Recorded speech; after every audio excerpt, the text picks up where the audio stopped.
امام بخاری research academy کے YouTube channel کو سبسکرائب کریں اور ہماری ویڈیوز کو لائک اور شیئر کرنا نہ بھولیں۔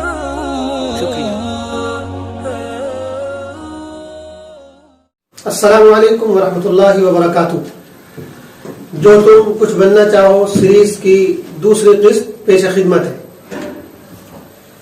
پہلی قسط میں ہم نے یہ گفتگو کی تھی کہ طلباء مدارس کو یہ پہلے ہی طے کر لینا چاہیے کہ فراغت کے بعد انہیں یونیورسٹی کا رخ کرنا ہے یا نہیں کرنا ہے۔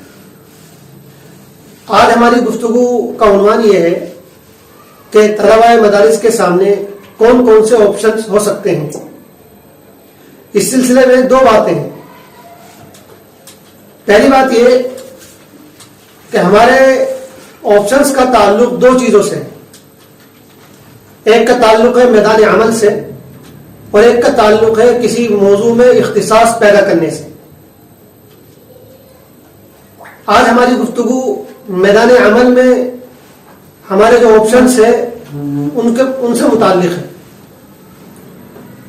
ہم فراغت کے بعد جب میدان عمل میں اترتے ہیں تو ہمارے لیے کام کے کون کون سے میدان ہو سکتے ہیں، یہ سوال ہمارے لیے بڑا اہم ہے اور اسی کے مطابق ہمیں ابھی سے تیاری کرنی چاہیے۔ ہم نے ذکر کیا تھا کہ ہمارے سامنے 9 آپشنز ہو سکتے ہیں جو ہم نے اپنی اس کتاب میں ذکر کیے ہیں۔ ان میں سے پہلا آپشن یہ ہے کہ اگر اللہ رب العزت نے آپ کو آواز اچھی دی اور آپ اچھے انداز میں تقریر کر لیتے ہیں، اس کا مطلب یہ ہے کہ اللہ رب العزت نے آپ کے اندر خطیب بننے کی صلاحیت رکھی ہے۔ اس کے برعکس اگر کبھی آپ سے مضمون لکھنے کے لیے کہا جاتا ہے، مقالہ لکھنے کے لیے کہا جاتا ہے تو آپ کا دل نہیں لگتا، آپ گفتگو مرتب انداز میں لکھ نہیں سکتے ہیں، یا اسی طریقے سے درسیات میں آپ کا پوری طرح جی نہیں لگتا، کتابیں پڑھنے میں مزہ نہیں آتا۔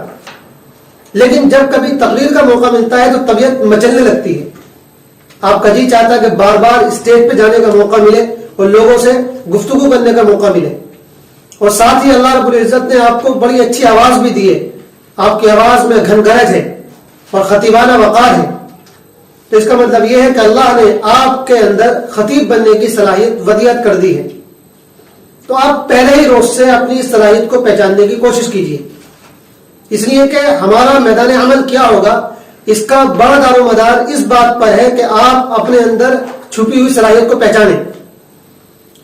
تو اگر آپ نے اپنی صلاحیت کو پہچان لیا کہ اللہ نے آپ کے اندر خطیب بننے کی صلاحیت رکھی ہے، تو آپ اسی کو ابھی سے ذہن میں بنا لیں کہ یہی آپ کا میدان عمل ہوگا، اور فراغت کے بعد آپ خطیب کی حیثیت سے ملک و ملت کی خدمت انجام دیں گے۔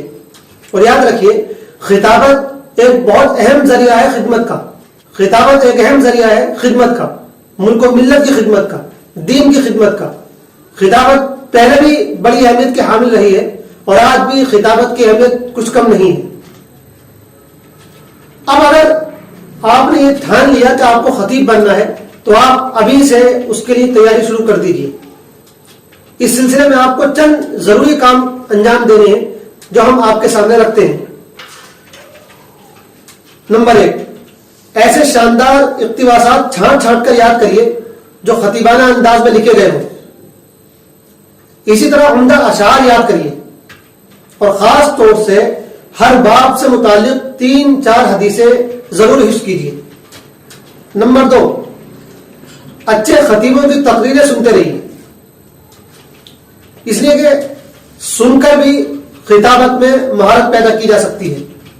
نمبر 3، خالی کمرے میں یا کسی جگہ تنہائی میں جا کر تقریر کی مشق کیجیے۔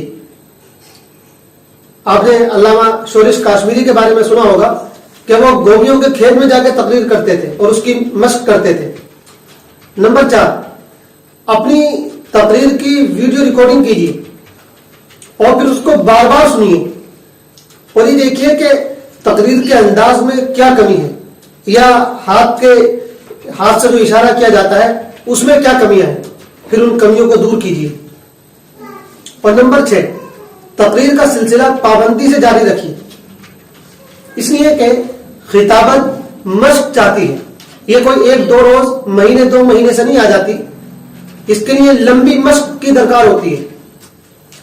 جتنے بھی بڑے خطیب گزرے ہیں ایک دن وہ بھی سب بچے تھے, انہوں نے محنت کی تو بڑے خطیب بنے. آپ بھی بڑے خطیب بن سکتے ہیں, لیکن اس کے لیے آپ کو لگاتار محنت کرنی ہوگی, لگاتار مشق کرنی ہوگی.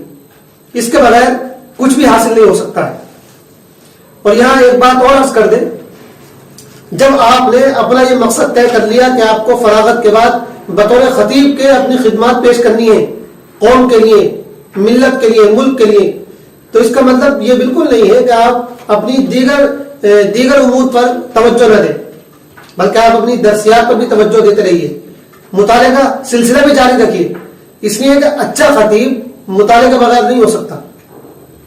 خطیب وہی بہتر ہو سکتا ہے, اچھا ہو سکتا ہے جس کا مطالعہ وسیع بھی ہو اور گہرا بھی ہو. تو اس لیے اگر آپ نے خطیب بننے کو اپنا مقصد متعین کیا ہے تو اس کا مطلب یہ بالکل نہیں ہے کہ آپ مطالعے میں دھیمے ہو جائیں, مطالعے کی رفتار کم کر دیں, یہ تعلیم پر توجہ دینا بند کر دیں, بلکہ آپ تعلیم پر بھی توجہ دیتے رہیے اور مطالعے کا سلسلہ بھی جاری رکھیے, اور ادھر اپنے خطیب بننے کے لیے مشق بھی جاری رکھے رہیے. اگر آپ ایسا کریں گے تو انشاءاللہ ایک دن آپ بڑے خطیب بنیں گے. تو یہ وہ پہلا آپشن ہو سکتا ہے جو آپ اپنی زندگی کے لیے, اپنے میدان عمل کے لیے منتخب کر سکتے ہیں, اور بالکل شروع ہی میں آپ بھی منتخب کر سکتے ہیں.